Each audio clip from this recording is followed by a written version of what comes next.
Trisha! Hayop ka! Bitawan mo ang anak ko! Hayop ka! Demonyo ka talaga! Anak naman natin ito! Ako ang dapat mauna! Demonyo! Demonyo ka talaga! Demonyo! Tay! Tay! Hindi mo muna si Tay! Tay! Papatay mo ako! Oh! Ako ang bubuhay sa inyo lahat! Hindi kayo mabuhay kundi sa akin! Hayop ka! Hayop ka! Saan mo na? Hindi mo na!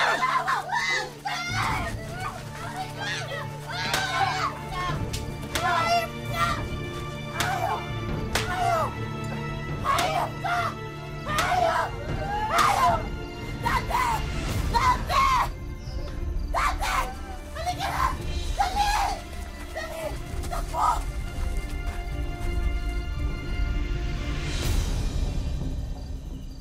Reza! Bumalik kayo rito!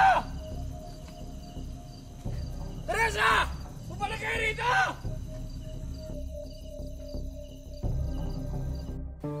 Lahat tayo ay dumarating sa punto sa ating buhay kung saan kinakailangan na nating magpakatatag at manindigan sa alam nating tama. Ganito ang naranasan ni Tere, isang ina na natutong lumaban para sa kanyang sarili at higit sa lahat, para sa kanyang mga anak. Magandang araw po mga kapuso, ako po si Vicky Morales at ito ang Wish Ko Lang.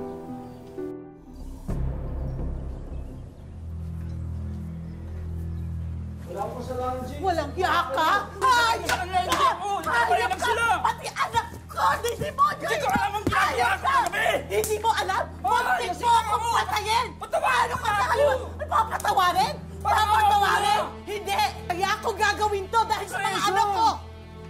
Sige na! Magbulok ka sa kulong! Bitawan mo ako! Bitawan mo ako! Mabulok ka sa kulungan! Teresa! Pagsisisihan mo ito! Ako ang nag-aabuhay sa inyo lahat! Wala kang alam sa pagkahanap buhay! Kakayanin ko to! Tanggap ni Tere ang kahinatnan nilang mag-iina nang ipakulong ang kanyang mister. At kahit na siya pa'y buntis, titiisin niyang itaguyod ang mga anak niya ng mag-isa.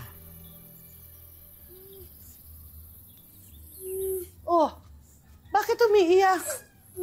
Nay, gutom na daw po siya eh. Ganun. Sige, maghahanap ako ng pagkain. Nay, gusto niya ako na lang po. Hindi na, dito ka na lang. Alagaan mo kapatid mo, ha?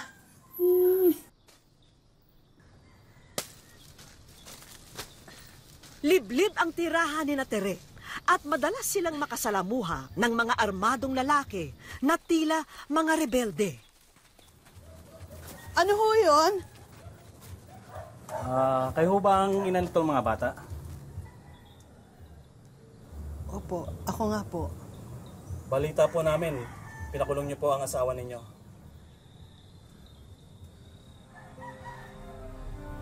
Kasi po sinasaktan niya po kami. Sinasaktan niya yung mga anak ko at muntik niya na akong mapatay. Sa susunod po, sa amin na po kayo magsumbong. Mas mabilis at permanente po ang parusa namin. Sarap ng saging niyo ah. Gusto niyo ho ba? Sarap po ng saging. Sige po.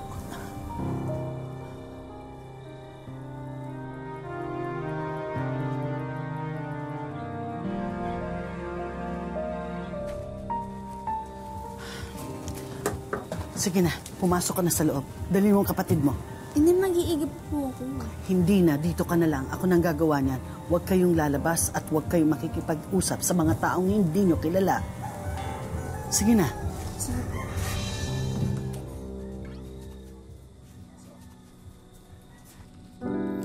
Katwiran ni Tere, matitiis niya na maging solong magulang basta raw ligtas sila ng mga bata.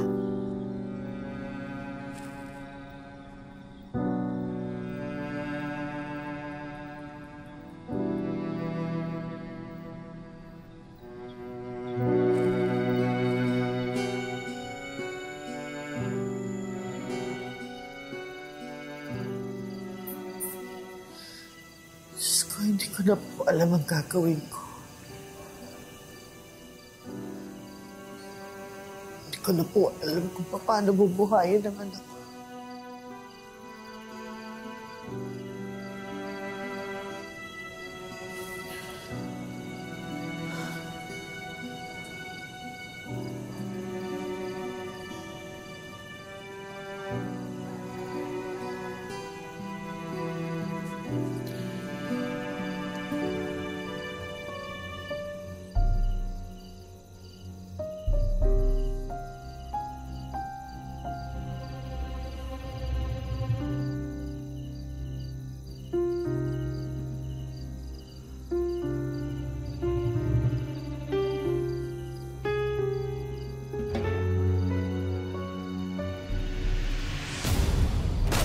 Nagkaroon ng putukan sa lugar ni Tere at bigla ring pinasok ang kanilang bahay. Kumingi!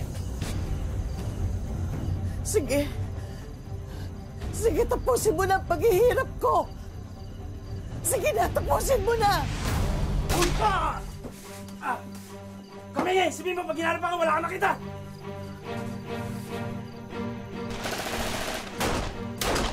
Trisha! Dante! Ano kayo? Dapa! Dapa! Dapa!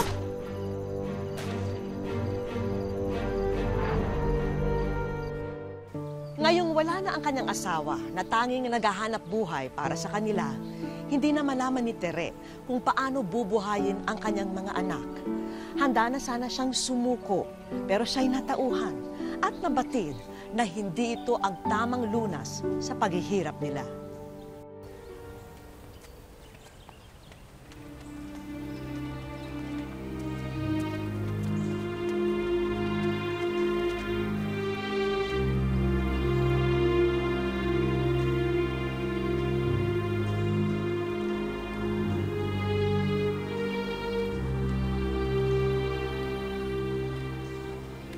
Ale, pwede ho ba magtanong?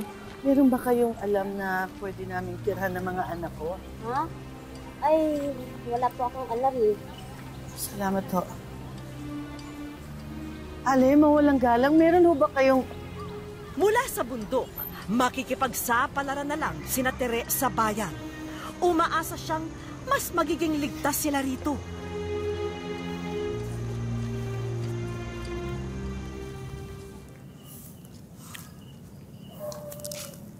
Nay, kailan kaya tayo magkakabahay ulit? Hindi ko rin alam, anak. Basta ang alam ko lang, hindi ako susuko, hindi ako titigil, at hindi ko kayo iiwanan. Saan kapatid mo? Dante! Dante? Dante! Dante? Dante! Saan ka ba galing? Tara, bilis na, bilis. At sandali, Nay. sandali muna. Saan ka ba galing? Sabi ko sa'yo, huwag kang lalayo sa amin ng ate mo, ha? Nauna ka pa pala dito sa amin, ha? Oh, ano? Nay! Nay, pwedeng bahay, oh. Ano ka ba? Hindi bahay yan. Truck yan.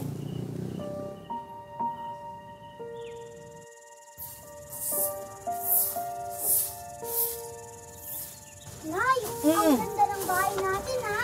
May gulong tsaka puro bakal. Trisha, Po. ikaw na muna magtuloy nito, ha? Aalis na muna ako. Saan po kayo pupunta? Wala na tayong pera, eh. Babalik muna ako dun sa kinukunan ko ng tinapa dati.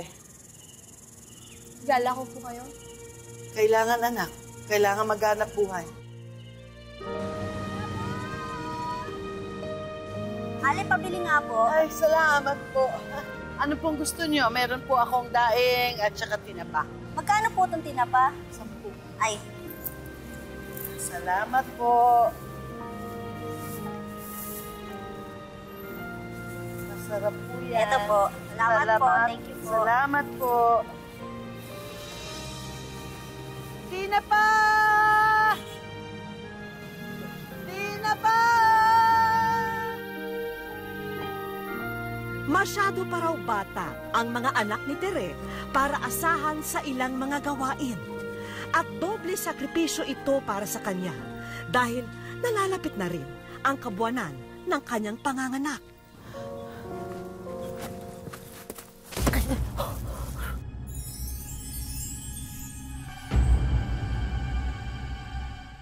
Wish ko lang. Nakahanap ng bagong tirahan sina Tere at kanyang mga anak sa isang abandonadong truck ng basura. Pinilit niyang ipagpatuloy ang negosyong naiwan ng kanyang asawa na paglalako ng paninda sa kabundukan. At dahil sobrang abala, hindi na niya minsan iniintindi ang kanyang pagbubuntis.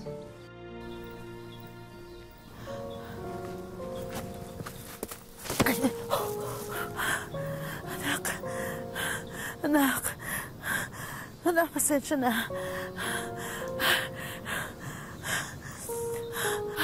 Kapit lang.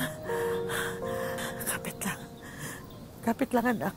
Kapit lang. Nay, okay lang ba talaga kayo?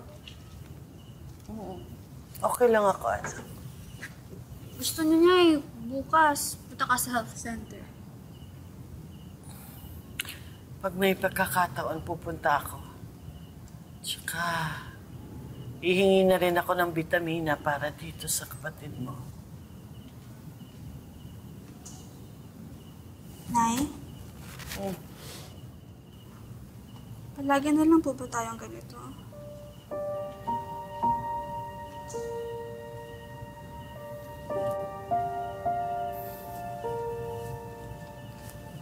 Bakit? Sumusuko ka na ba?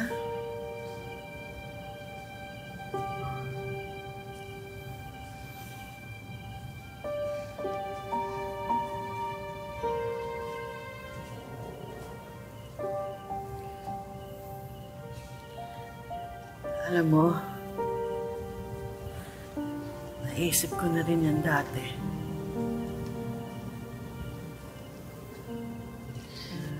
Pero kanina, nung nadapa ako, sabi ko sa kapatid mo, huwag kang susuko. Kapit lang. Huwag kang susuko. Nakinig naman siya. Kaya naisip ko, dapat siguro ganun din tayo. Hindi tayo sumusuko.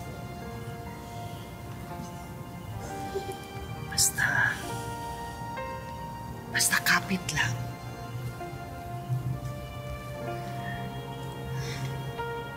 Huwag kang susuko. Oo, Nay. Hindi tayo susuko.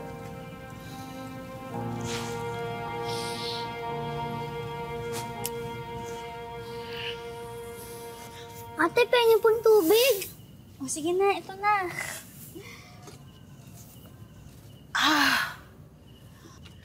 Ang kapatid mo sumisipa. Ah! Oh! Ah! Nay, ano gagawin ko? Pumunta kayo sa center. Sige na, sabihin mo. Sabihin mo doon, mga anak ako. Sabihin mo. Sige po, Nay. Dalian niyo. Sige po, bibilisan na po namin. Bibilisan namin.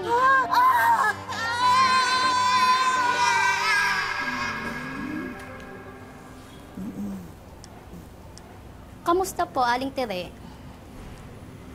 Medyo mabuti naman po. Bilib din ako sa inyo.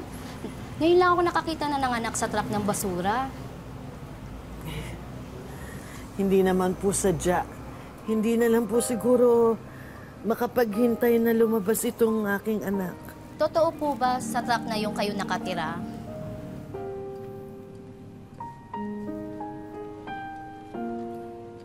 Wala pong ibang matuluyan eh. Humingi na po kami ng tulong sa barangay pero ang sabi po nila sa amin, wala daw po silang budget para matulungan kami. Pero delikado sa inyo kung doon kayo nakatira. Lalo na ngayon, may baby ka na. Naisip mo na ba na ipaampon na lang ang mga bata? Para na rin sa kabutihan nila. Ihahanap sila ng magandang pamilya, yung kaya silang pag-aralin. Salamat na lang po. Pero kakayanin po namin. Hindi po kami maghihiwa-hiwalay hanggat kaya namin.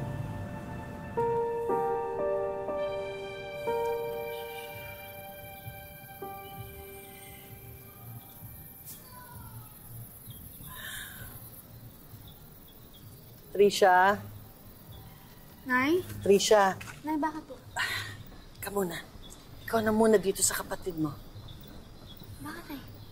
Magtitinda ako, anak. Nay, hindi niya pa po kaya. Paano? Kailangan Nay, naman... ako na lang po. Ako na lang po muna. Anak, Nay, di ba nga po kayo mismo nagsabi? Kapit na mabuti. Huwag bibitiw. Kaya, Nay, pwede ba? Pabigyan niyo muna ako tumulong. Tsaka mas kailangan kayo ni baby. sige. Papayagan kita. Pero ngayon lang, ha? Kapag kaya ko na, pag malakas na ako na ulit ang maglalako, ha? Sige po, Nay. Promise. Ingat po kayo, ha? Pusin mo yan. Nagawa mo na ba ang assignment mo? Buti pa si Dante, Nay, no? Nakakapag-aral. Nagkataon lang, anak. Kasi nagbukas yung bagong paaralan dyan sa barangay. Libre naman yun, eh. Nay, ako kaya, kailan kaya ako makakapag-aral ulit? Malay mo. Baka sa susunod, ikaw naman ang makapag-aral. Baka ikaw naman ang malibre sa eskwela. Ano yun? Huwag kang kikilos. Dito ka lang. Dito ka lang, anak. Ikaw naman na bahala dyan. Tama na yan! Tama na yan! Hoy! Ano kayo, ha? Ano kayo? Bakit? Ano ba kayo, ha? Lalasing-lasing kayo tapos manggugulo kayo. Alis dito! Alis! Ikaw, anong ginagawa mo? Alis! Nay, mga lasing na naman, no?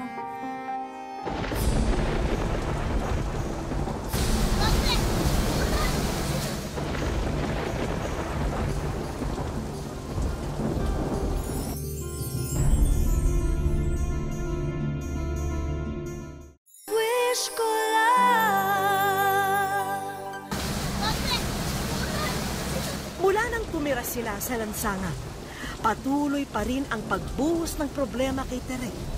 Sadyang sinusubok ang katatagan niya bilang haligi at ilaw ng tahanan ng kanyang pamilya.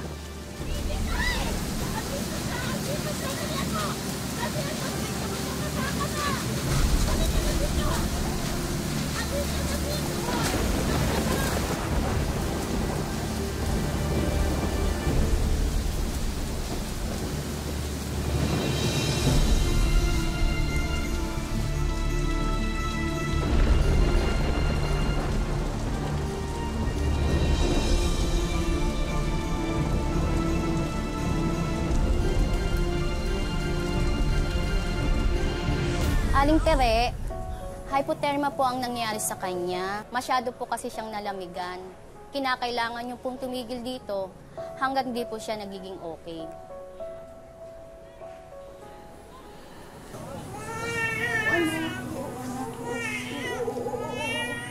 Aling Tere, inuulit ko lang po yung alo ko sa inyo noon pa. Maayos lang po ang mga bata ngayon, pero hindi sa lahat ng pagkakantoon, seswertein tayo. Paano sa susunod na bagyo, sa susunod na kalamidad, o paano kung hindi na kayo swertehin? Gusto niyo ipaampon ko mga anak ko? Pasensya na po, Aling Tere. Ma'am, marami na po akong natutunang tiisin sa nagdaang taon mula nang bumaba kami sa bundok. Nagtiis po ako na maglakad ng 3 oras para kumuha ng tubig. Nagtiis ako maglakad, maghapon sa ilalim ng init ng araw para kumita ng pera pambili ng pagkain ng mga anak ko. Nagtiis kami tumira sa tabi ng kalsada. Tumira kami sa loob ng lumang truck ng basura. Tiniis namin na hinihiya kami. Tiniis namin na pinagtatawanan kami. At madalas nandun kami sa gitna ng gulo. Pero ang hindi ko matitiis at kailanman matututunang tiisin, ang mahiwalay sa mga anak ko. Ma'am, sila ang buhay ko. Sila lang ang dahilan ko para mabuhay ako. Maraming salamat na lang po. Pero hindi ko po sila isusuko.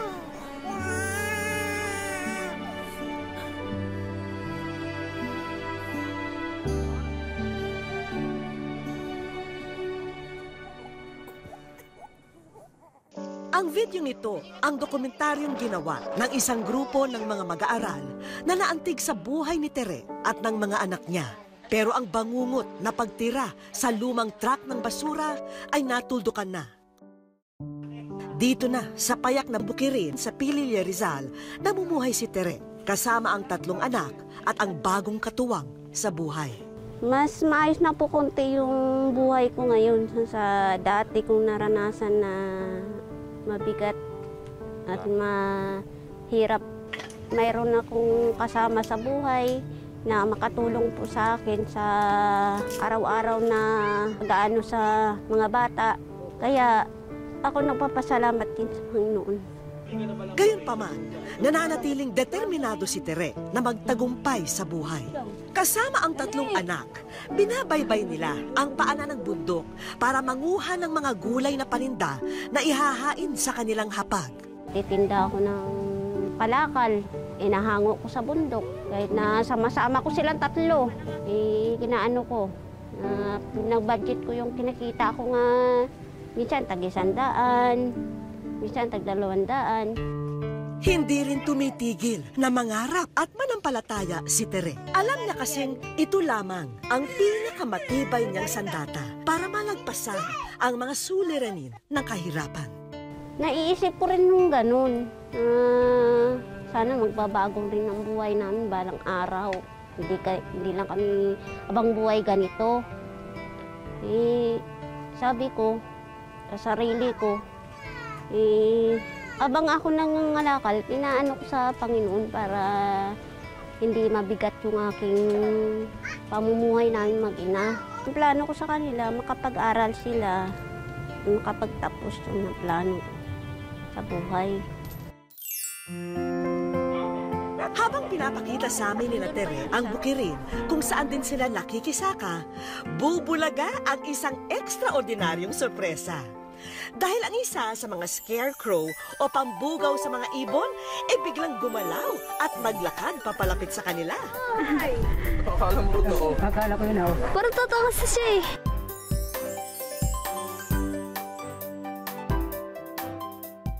Wish ko lang.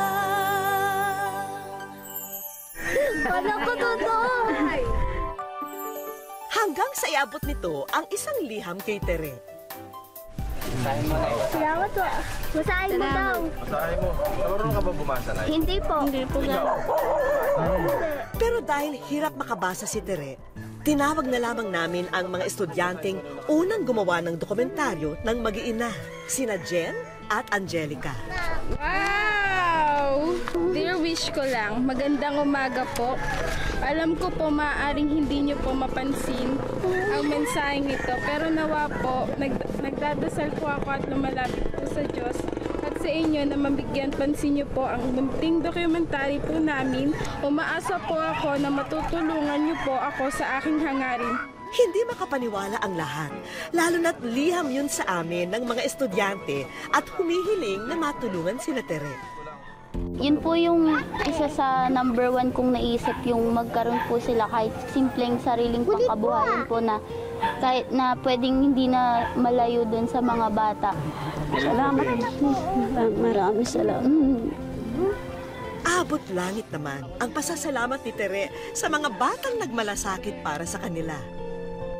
Alam ko may kaputihan puso ka. at kapaitan sa mga mahihirap.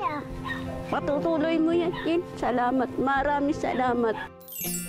Halina Tere at ipapakita na namin sa inyo ang katuparan ng inyong mga pangarap.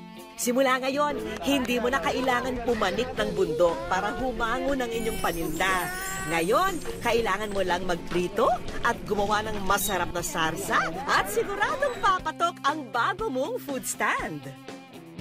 Nariyan din ang ilang gamit sa bahay para naman maging komportable ang inyong pamamahinga. Hindi po namin ine-expect na darating kagad yun. Pero hindi lamang yan ang inyong aginaldo dahil ang pinakamahuhusay na tanggapan sa buong Pilia Rizal ay nagtulong-tulong para ibahagi ang libreng pag-aaral, financial assistance at training para sa buong mag-anak. Wala po, masaya lang kasi ako kasi nakatulong sa pamilya namin. Marami pong salamat sa inyo. Sa kanila po. Totoo raw na nakinig ang Diyos nang ibulong ni Tere ang lahat ng ito sa langit. Wala na yatang mas mapalad pa sa mga anak ni Tere dahil kapiling nila ang isang ilaw ng tahanan na kahit kailan ay hindi magsasawang magmahal sa kanila. Mabuhay ka, Tere!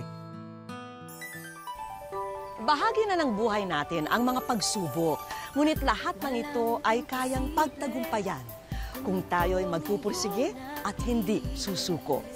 Hanggang sa susunod na Sabado po mga kapuso, ako po si Vicky Morales at ito po ang Wish Ko Lang.